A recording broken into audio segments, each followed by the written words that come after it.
సూర్యరశ్మి పడుతూ water polluted కాకుండా కాపాడుతుంది. రెండోది ఏంటంటే చెట్లు లేకపోవడం వల్ల సూర్యరశ్మి బావిలో నీళ్ళలోకి పడుతుంది. అది మనకు అనుకూలంగా ఉంటుంది.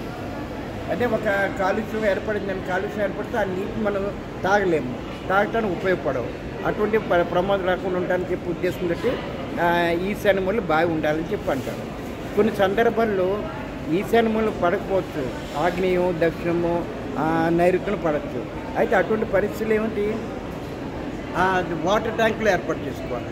కొన్ని స్థలాలు నీరు పడవు. నీళ్ళు పడకపోతే మనం గవర్నమెంట్ ప్రభుత్వం నుంచి వచ్చే నీటిని వాడుకోవాల్సి వస్తుంది. మనం స్వతంత్రంగా మన స్థలంలో మన ఇంటి ప్రాంగణంలో బావి ఉందనుకోండి, అప్పుడు మనకి ఎప్పటికీ నీటి కొరత అనేది రాదు. సార్, మీరు మలయాళం సినిమాలు కూడా సెన్సార్ చేశారని తెలిసింది. మీకు మలయాళం వచ్చా?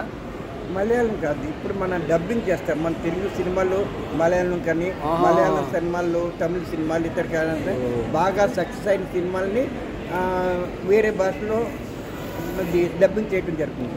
అయితే డబ్బింగ్ని మొదట ఆయా భాషల్లో సెన్సార్ చేసి ఉంటారు కాబట్టి దాన్ని దృష్టిలో పెట్టుకుని ఇక్కడ ఇంగ్లీష్ రాష్ట్రం చూస్తామట. లిప్స్ కానీ, మూమెంట్ కానీ, ఆ సీనరీస్ కానీ, దాన్ని బట్టి మనకి ఇక్కడ మన వాతావరణానికి ఎంత అనుకూలంగా ఉంటుందని చూడటం జరుగుతుంది. ఓకే, మీరు ఈ మధ్య సెన్సార్ చేసిన లాస్ట్ సినిమా ఏంటండి? సెన్సార్ చేసిన సినిమా, మీరు సెన్సార్ చేసిన సినిమాలు ఒకటి రెండు చెప్పండి.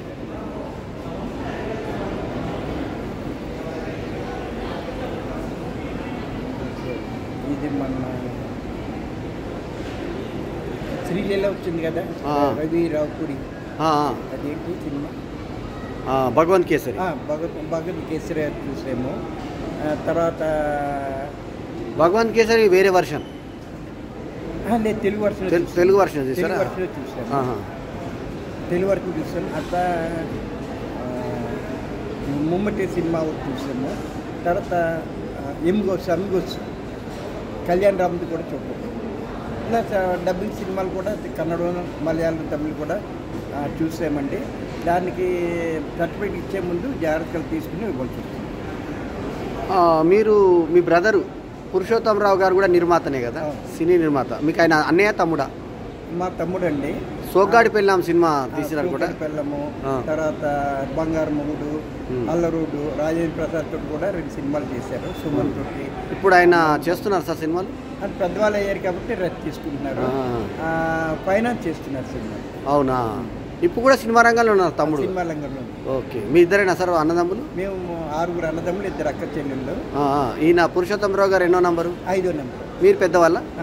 అందరిలోకి పెద్దవాళ్ళ? నేను 3వ వాళ్ళు. మీ అన్నయ్య ఏం చేస్తున్నారు? అన్నయ్య అది గవర్నమెంట్ ఆఫీస్లో అసిస్టెంట్ డైరెక్టర్ పనిచేసి ఆయన కాలం చేశారు. అన్నయ్య ప్రైవేట్ కంపెనీలో సాఫ్ట్వేర్ సీనియర్ వైస్ ప్రెసిడెంట్గా ఉన్నారా వారు?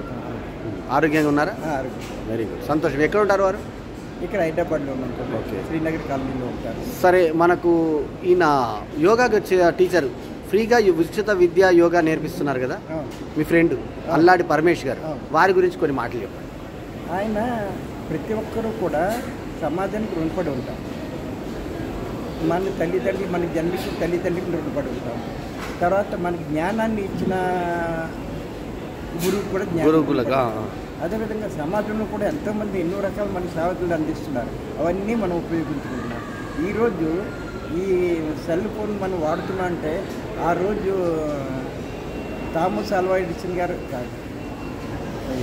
థామస్ ఆల్వా ఎడిసన్ కరెంట్కి గ్రహం బెల్ గారు ఆ రోజు గ్రహం బెల్ గారు నాకెందుకు అనుకుంటే ఈరోజు ఫోన్ మన చేతులు ఉండేది. అవును, ఈరోజు ఫోన్ మన చేతిలో ఉండడం వల్ల ఇక్కడి నుంచి ఎన్నో వేల కిలోమీటర్ల దూరంలో ఉన్న వాళ్ళు కూడా మనం తెలుసుకోగలుగుతున్నాం. అంతర్జాలంతో మాయాజాలం చేయగలుగుతున్నాం ఇవాళ మనం.